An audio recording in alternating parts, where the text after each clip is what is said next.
My wife Ann and I have been attending Courtright for the past 2 years now. Last January we started a small group in our home, and we live in Morriston, and we meet on Monday nights from 7 o'clock until 8:30. We're studying this year the Gospel of John. This is going to be an important study for us because we want to take a look at it and see how we can find ways of sharing our faith with others in our community. And we think the Gospel of John will be very important to allow us to do that. I think I'm really excited by the people we have in our group. They have a real thirst for wanting to go deeper in their faith. And I think that we're at the stage now where we should be a little more comfortable in sharing our faith with others. Our people in our neighborhood, our family, friends, co-workers. And so we're looking for some ideas and ways that we can help them develop that level of comfort, how to bridge into conversations that are faith sharing.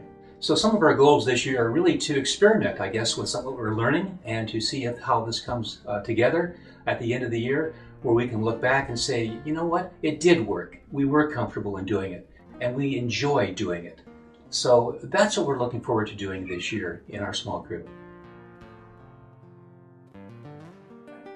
We do a Bible study at our house, and we meet usually on Monday nights, and it's starting at 7:15, and we usually try to end around 9:30. Don't always make that, however. This year we're studying the Sermon on the Mount. We're continuing on from last year. We're excited about studying it because we feel like we're really learning a lot and maybe even changing how we live based on what Jesus really tells us we should be doing. And I guess that's kind of our goal as well, as to continue to all grow in our faith and in our walk with Jesus.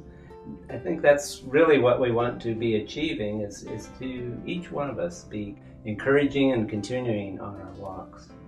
Sometimes we do outside projects to help each other, help friends that we know of that need help, and it's really neat to have a group that gets together, and we're all very different, and we've gotten to know each other well and just learn to appreciate our differences as well as our similarities. It really is a blessing to have the group together for this study, prayer, and fellowship.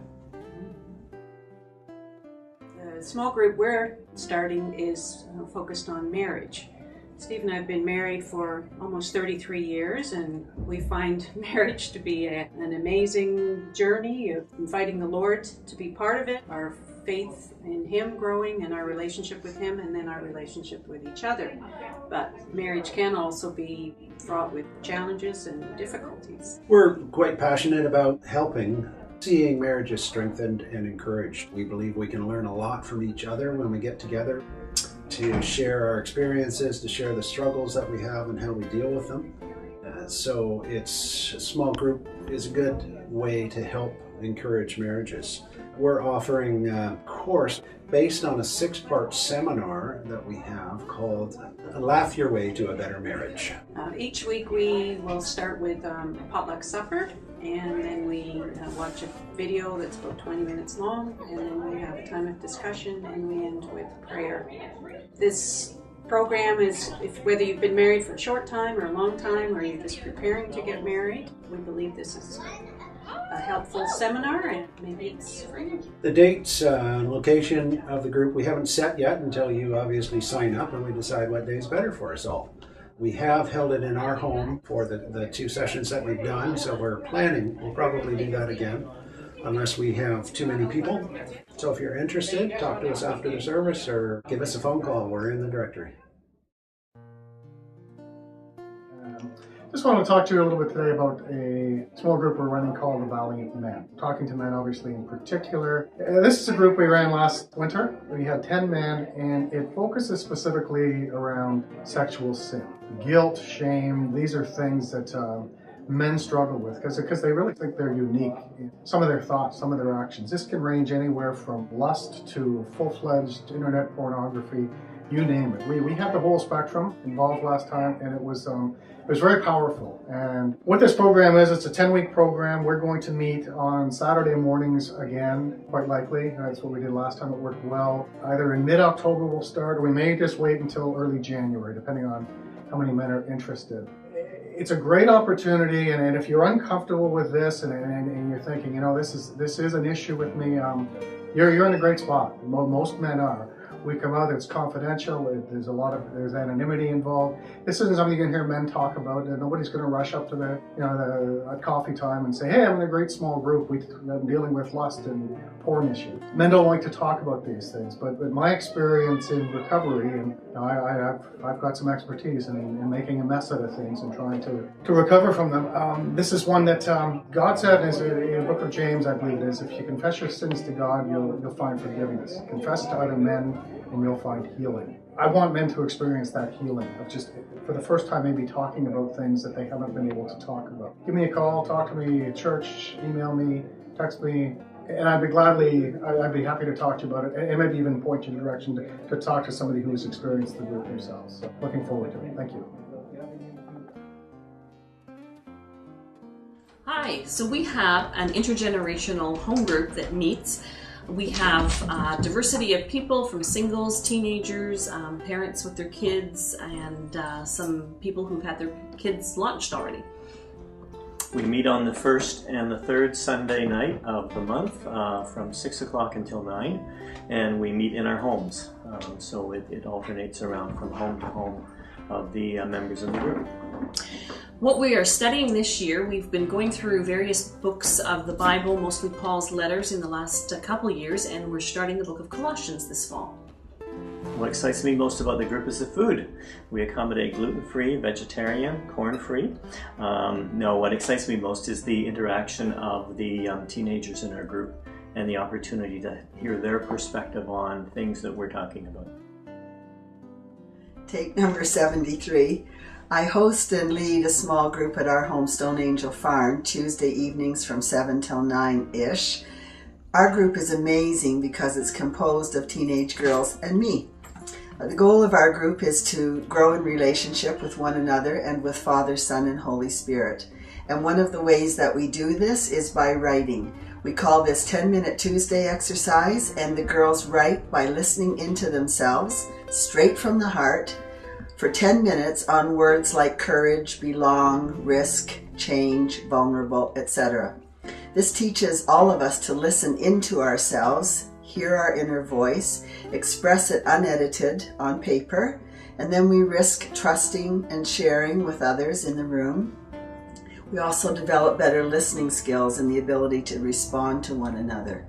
It is a tremendously empowering exercise.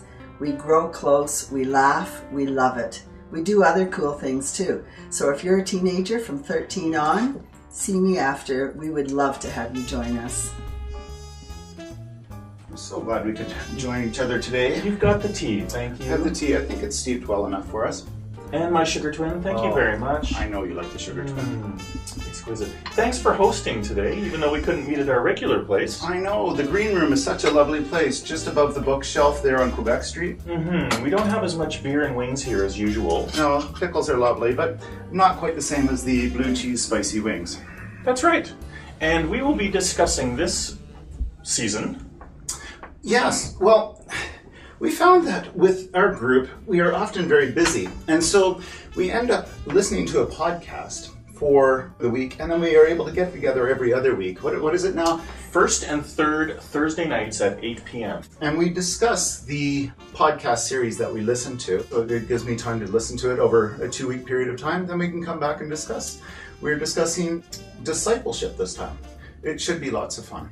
Please join us, won't you? Yes, and cheers. I lead a men's small group that meets Wednesday morning from 6:45 to 7:45. It's hectic. It's hard to get together sometimes. Many priorities, work, home life, but it's good to have men to share your journey as a Christian with, as we try to grow and learn together. This group is about sharing and praying together so that we can continue our journey, be brothers together in a kind of confidential format.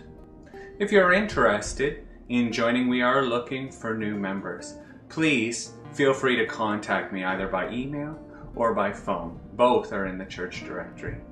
Thanks a lot for your time. And we've just started the new Courtright Service Small Group, and this group is for anybody who wants to get more involved serving the community of Guelph. We have about 5 or 6 organizations that we work with, so we help out with an organization every month.